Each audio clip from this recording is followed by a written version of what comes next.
Welcome to the Sky News Daily. I'm Niall Paterson, and today we're focusing on the heat because it does seem that much of the rest of Europe has finally caught up with the British when it comes to moaning about the weather. Let this levity not delude you, however. They have very good reason for moaning about it. Temperatures have been climbing as high as 40 and even consistently in some places hitting 44 degrees Celsius. These are temperatures that can cause real problems. Joining us in the studio, our science and technology editor, Tom Clark. I mean, so much to discuss on this, Tom, but let's start with the basics. It's not just the Mediterranean that's being hit. That's right. Heat waves in the summer, they are normal. We get heat waves when it's hot. But what we're seeing now is record-breaking or near record-breaking heat on 3 different continents around the world. North America, China, and, as you were just saying, in Europe. It's the weather equivalent of a pizza oven. You've got a lid of high-pressure air over the continent, pushing down the air below it. You compress air, it gets warmer. And that system just sits there and bakes. And that's what we're seeing over southern Europe right now, southwest of the US and in parts of China. Tom, stay right where you are. We are going to return straight to the whys of all of this in just a second. But let's take the temperature and find out what it is really like over in Italy, the south of Italy. A car in the south of Italy, in fact, which we will find our climate change and energy correspondent, Hannah Thomas-Peter. I mean, Hannah, just explain exactly where you are and why you're in the car. We're in the hills of Sardinia, just outside Olbia, which is in the north of the island. And we're in a small village. And we are in the car because it is so hot outside, pushing up towards 40 degrees and beyond today. It's been an extraordinary period for southern Europe, Italy in particular, roasting over a really prolonged period, so very little relief for residents and visitors, of course. Well, indeed. I mean, just talk to us about the day-to-day life of living in plus 40 degrees Celsius heat. Well, people rearrange their days to cope with the heat.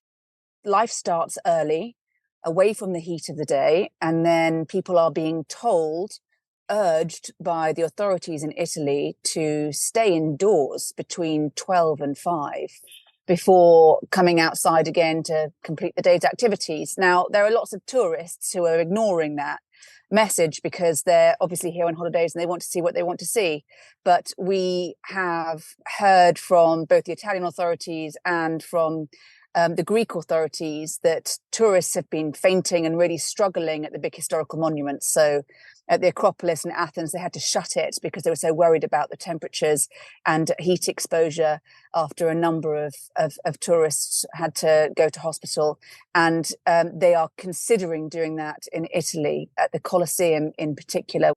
That's the tourists. For ordinary people, they just have to get on with it. They have to work, but they are changing the rhythms of life to avoid this very, very intense heat. We've just been filming at a vineyard, actually, in the hills of this part of Sardinia. And it was not a pretty sight. The vineyard owner told me that he's probably going to lose 1,000 plants this year. And the big issue for him was that the duration of the heat waves is getting much longer. And I spoke to the workers who said that they're really the only way they can get their jobs done in these temperatures is by starting at 6 a.m. And actually they left at 10:30 today. So that wasn't enough to get everything done that they needed to, but the conditions are just too severe, even for people who are well acclimatized. What does it feel like to work, as you have been doing, in these kind of temperatures? Just describe what effect that overwhelming temperature has on your ability to work. Anyone who is working outside will struggle in these temperatures. As soon as you're in direct sunlight, you start sweating profusely. When it gets up past 40 degrees towards 45, 46, I actually then start to find it quite difficult to breathe. The hot, humid air feels thick and soupy. You start to move more slowly. Your decision-making skills start to deteriorate over time. You have to be really, really careful to hydrate as much as you can. You can't really drink enough water. And the key really, and this is the advice from the health authorities, is to avoid the heat of the day if you can. But look, Hannah, at least for the locals, perhaps not for the tourists, but at least for the locals, wasn't it ever thus? Yes. And, we have to be careful to make that clear, don't we? That this is a part of the world that experiences hot summers all the time. It also experiences heat waves during the summers. That is part of the natural cycle of the climate here. I think the way to think about the impact of climate change is that, and this is how climate scientists describe it, it is a threat multiplier. It makes things that were already happening worse. So fire seasons are starting earlier, droughts are more intense and more prolonged. Heat waves in particular are more intense and longer in duration, which is when they start to get really dangerous. Those are the fingerprints of climate change. And given how significant a financial contribution tourism makes to those parts of the world, I mean, you have to start questioning whether or not people will continue to head to that part of the Mediterranean for their holidays. Well, there are two issues there. One's about tourism, one's about livability. But the tourism first, we've definitely spoken to tourists here who said, this is really, really hard and actually unpleasant. And I've spoken to a couple of tour guides outside the Colosseum in recent days in Rome. And they said, one of them said directly to me, look, my recommendation now is do not come to Rome in July and August. If you're coming to visit this beautiful city, please come in the shoulder seasons in May, September, October. And yes, that will have a huge impact on tourism if people start to stay away in the peak months, because the entire economy in some areas is orientated around sucking in money at that point. It sustains them for the rest of the year. But the separate issue really is also about livability for ordinary people. Even last summer, when we were deployed to the fires in Spain and Portugal, and there were some in France as well, we were talking to residents who were saying the fire seasons are starting earlier and earlier. Yes, we've always had wildfires in this part of the world. It's a kind of hazard of the location, but they're more and more dangerous as the temperatures increase, and we don't know whether we want to go through this every season. On top of that, I think the even bigger issue is something we've talked about quite a lot on Sky News, is access to water. Europe is now regularly losing more groundwater than it is gaining in rainfall. And that's a really big problem. There are water restrictions in place already after historic droughts in parts of France, lots of Spain, parts of Portugal. Italy had a wetter spring, so it's doing okay at the moment. But that has implications for food security, has implications for livability for ordinary people who are trying to make their lives there. We've alluded to this already, Hannah, but when you have temperatures, sustained temperatures like this, there is a real risk to life. There will be extra strain on hospitals. Yes. What we haven't seen yet are any reports of major incidents where large numbers of people have been shipped to hospital. But it's always the case in the UK as well that hospitalizations increase as people are exposed to heat, particularly for prolonged periods. And the real concern is about the most vulnerable in society. So that's the elderly and the very, very young, because both of those cohorts struggle to cool themselves down in extreme heat. But it's quite interesting that in Italy, the authorities have said that they are issuing red alerts for 20 major cities. And the red alert indicates heat that threatens the health of ordinarily fit and healthy people, so the whole population.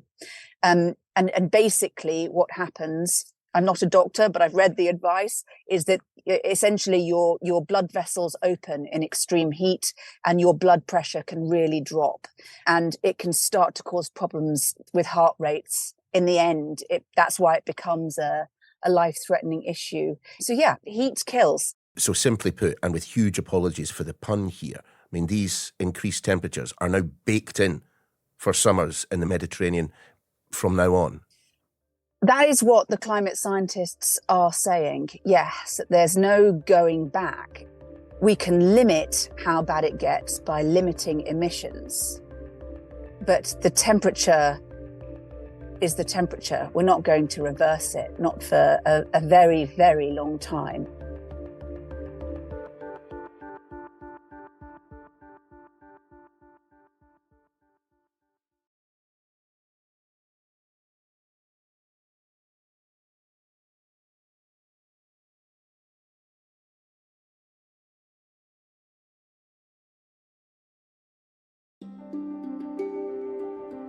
Let's return to Tom Clark, who's here in the studio with us.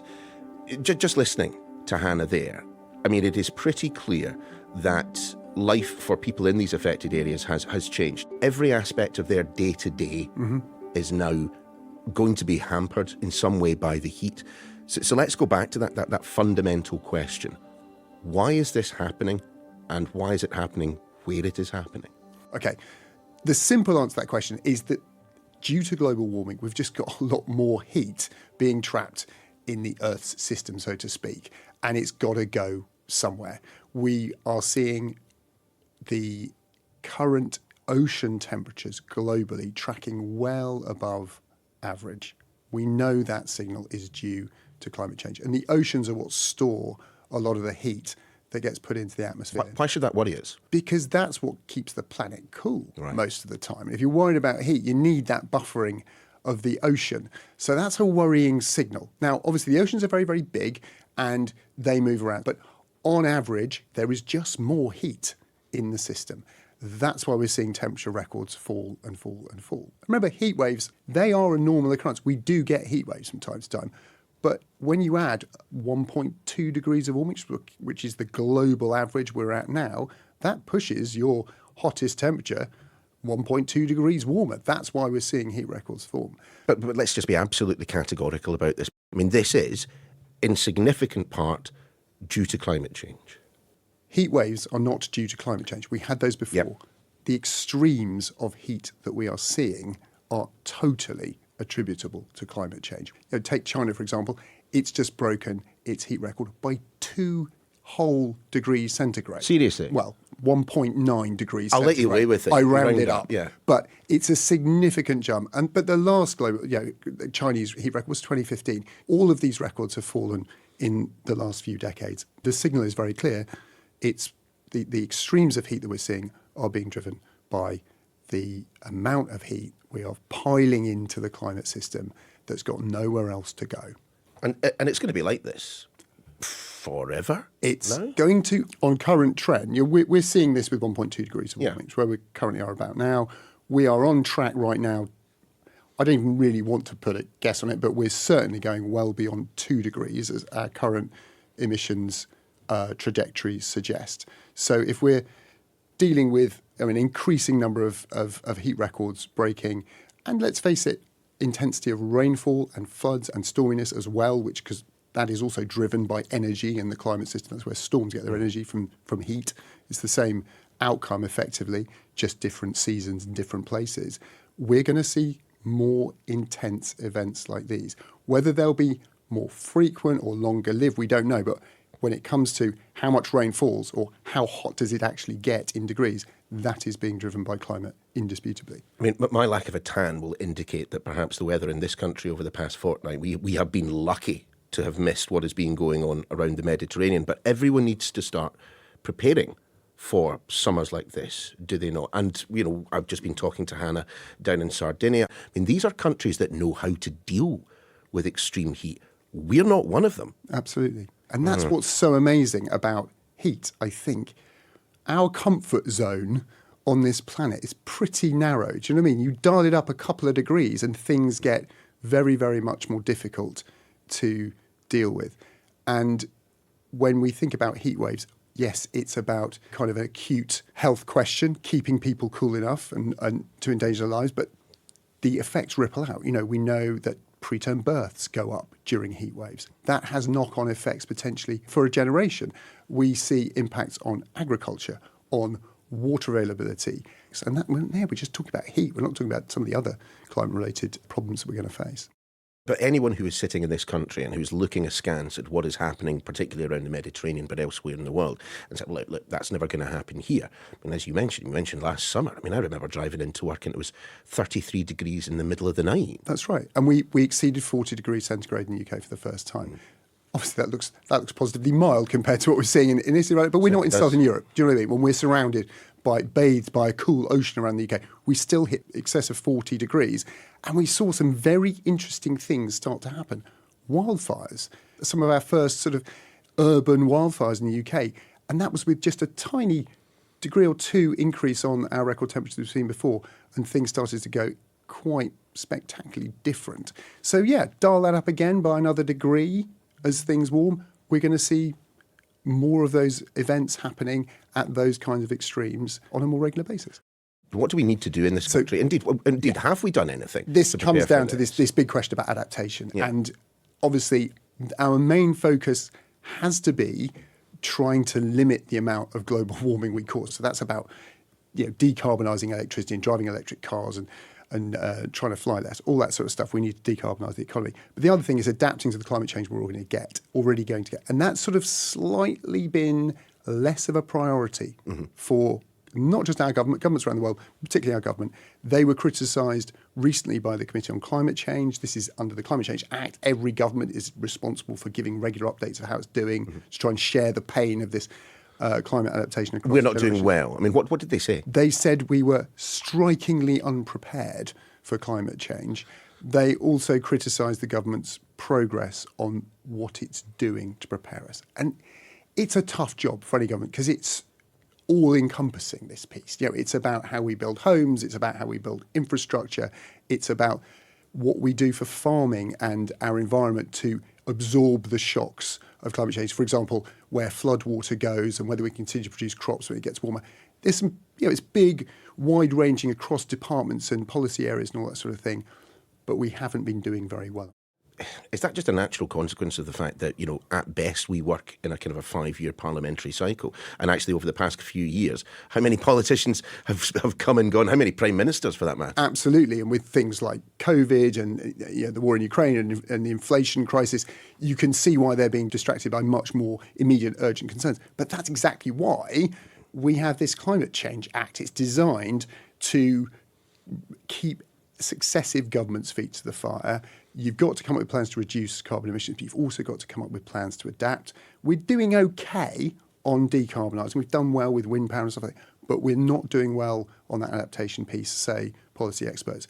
Tom, are you in any way surprised, like I am, that right now we are seeing much of Europe ravaged by historically high temperatures, and yet running alongside that, I'm seeing incredibly vehement criticism of concepts like, environmentalism in general, but climate change and the pursuit of net zero specifically?